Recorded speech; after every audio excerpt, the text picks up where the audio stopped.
Let's talk about your Facebook leads and exactly the best way to follow up to actually get some conversion.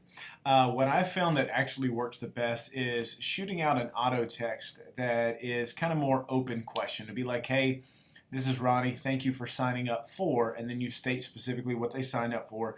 Maybe like, if it's a homes list in a certain area or a specific property, be like, is this by chance the area where you're focusing your search in? The reason you do that is because you want them to either give you a yes or no. There's nothing wrong with objecting because your whole goal is to get them to start a conversation with you.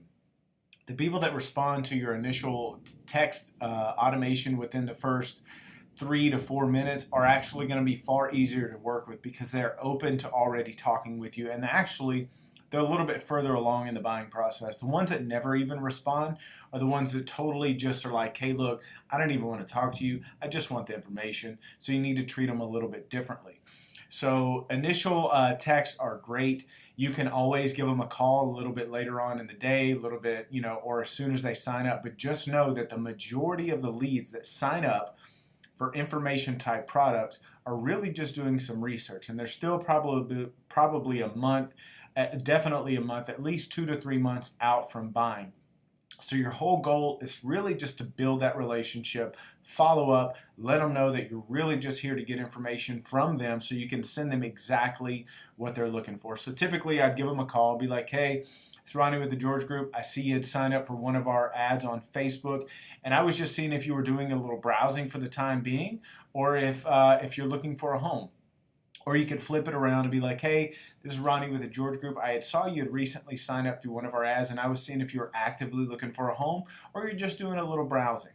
So I position it where they have two options. And most of the time, I'm saying it's okay for them to say that they're already browsing. And they're just like, yeah, we're just doing a little browsing for the time being. I'd be like, perfect. Is there anything specific that you're looking for?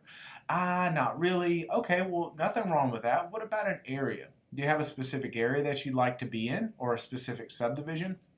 Using the word specific is going to make them think exactly where they want to be. If they're not really sure, then you can kind of gauge and see that they're really just in the beginning stages of the process and they're just thinking of buying a home. They're not really highly motivated. They're not really ready to take the plunge into getting approved and finding a house or setting up showing. They're just doing preliminary research. So you have to treat them accordingly. So you need to know when to isolate them, place them on a follow-up that's going to get a little bit later on, information building. Then you're going to separate the ones that are actively looking, and then you're going to weed out the ones that, no, I was really just curious, I'm not even looking to buy or whatever. And then you want to send them along the other way and follow up with them accordingly. So that's the whole purpose. Be very conversational. Know where your buyer's mindset is when you initially reach out and see exactly how you can help them and how you can give them the information of what they're looking for and be there the entire step of the way.